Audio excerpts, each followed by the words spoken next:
Hey, welcome back to your favorite technical math class. We're going to take a look at the second part of rational numbers today, operations on rational numbers. You can see the um, objectives there.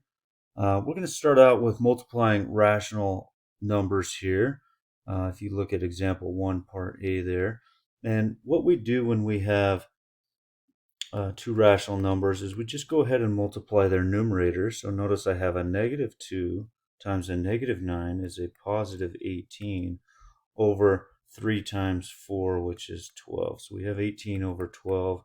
Now, I do want to put that in lowest terms. You know, that's 6 times 3, and that's 6 times 2. And notice your 6's cancel, and you're just left with 3 over 2. Let's do another one here. We got negative 3 times a positive 8. So we got negative 24 over 4 times 9 is 36. And same thing, we'd go ahead and reduce that. That's negative 2 times 12. That's 3 times 12. 12's cancel. And you're just left with negative 2/3. So we put that in lowest terms. Now let's go ahead and divide rational numbers. Here we have negative 3/5 divided by 7/11. And you probably remember the keep change flip rule when you're dividing. And I do want to do this vertically to show you why.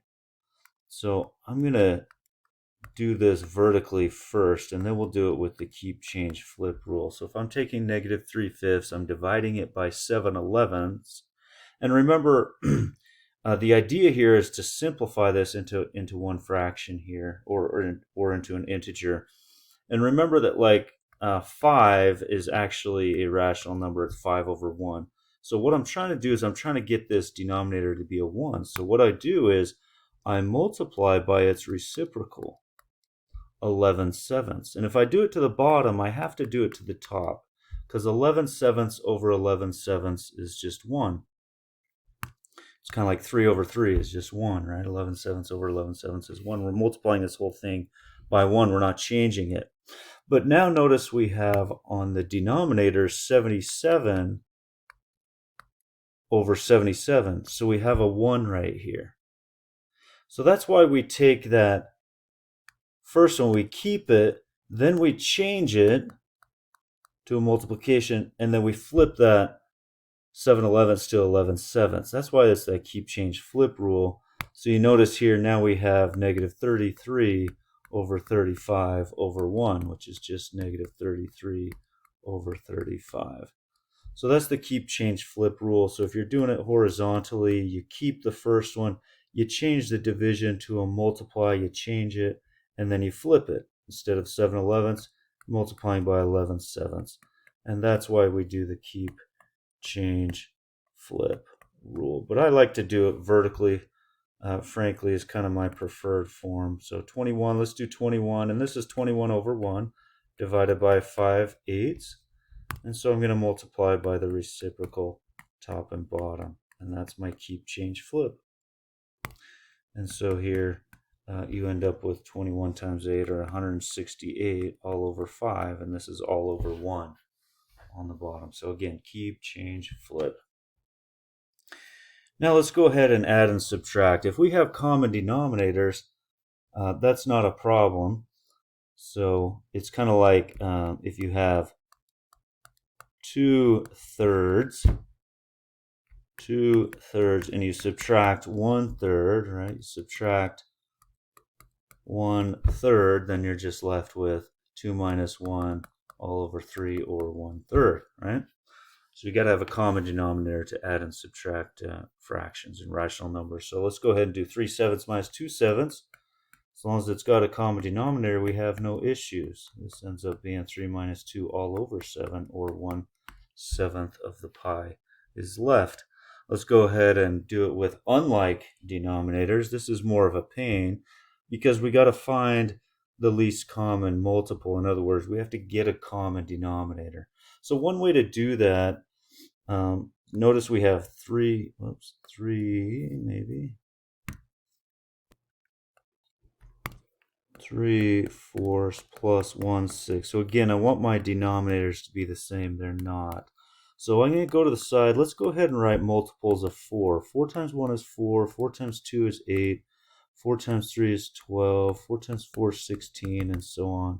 Multiples of 6. 6 times 1 is 6. 6 times 2 is 12. 6 times 3 is 18, and so on.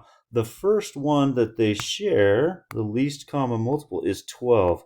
12 is our common denominator. And so I'm looking at my 4 here, and I'm like, okay, I got to multiply 4 times 3 to get 12, which means I got to do it to the top as well. 3 over 3. I'm multiplying 3/4 times 3 over 3.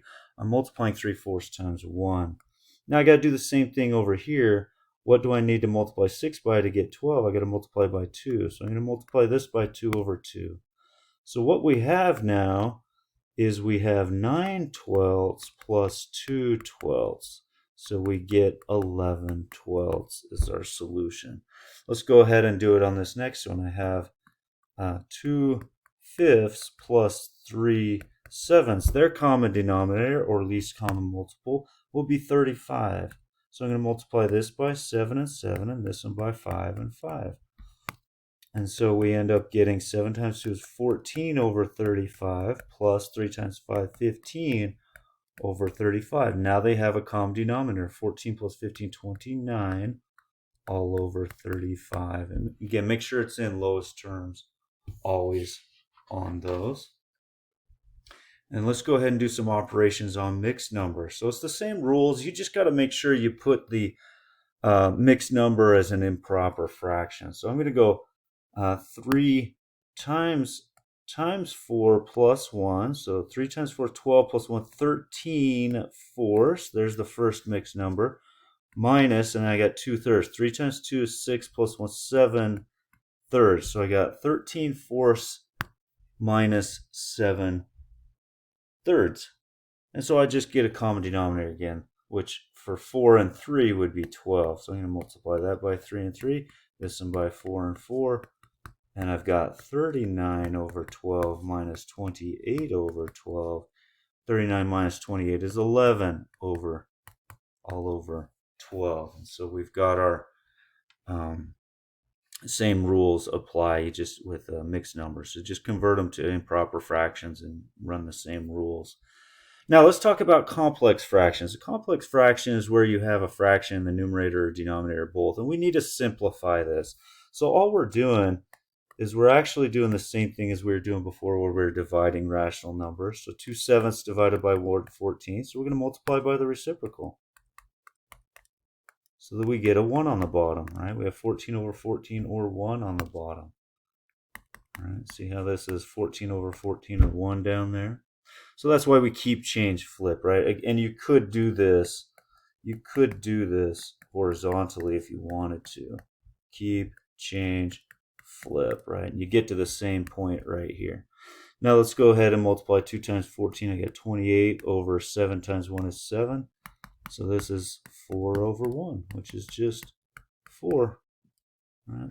So you get 4 either way you do that, vertically, or if you want to do it horizontally with keep, change, flip. Well, I appreciate you taking notes. We'll see you next time.